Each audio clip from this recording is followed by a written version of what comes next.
சங்கநாதம் விண்ணும் மண்ணும் எதிரொலித்தது. திருதராஷ்டிர கூட்டத்தாரின் நெஞ்சையும் அவ்வொலி பிளந்ததே. ஹரியோம். சஞ்சயன் தொடர்கின்றார்.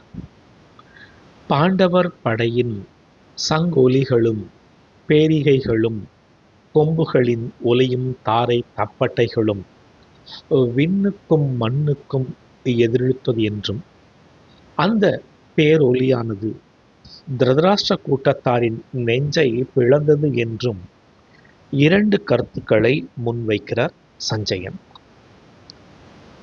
இவ்வாறு கூறுவதற்கு காரணம், சகோதரர்கள் மத்தியில் நடைபெறும் யுத்தம் நிறுத்தப்பட வேண்டும், பேரிழப்பு தடுக்கப்பட வேண்டும், அனாவசியமான இந்த யுத்தம் நிகழ வேண்டாம் என்கின்ற உயர்ந்த எண்ணத்தோடு சங்கேத குறிகளினால் குறிப்பிடுகின்றான். ஆனால் பேராசையில் மூழ்கிய மனம் கொண்ட திருதராஷ்டிரனுக்கு இந்த குறிப்புகள் எல்லாம் ஒன்றும் எடுபடவில்லை. பாண்டவர்களின் பக்கம் தனது மனம் இருப்பதை வெளிப்படுத்துகின்றான் சஞ்சயன். ஹரியோம்.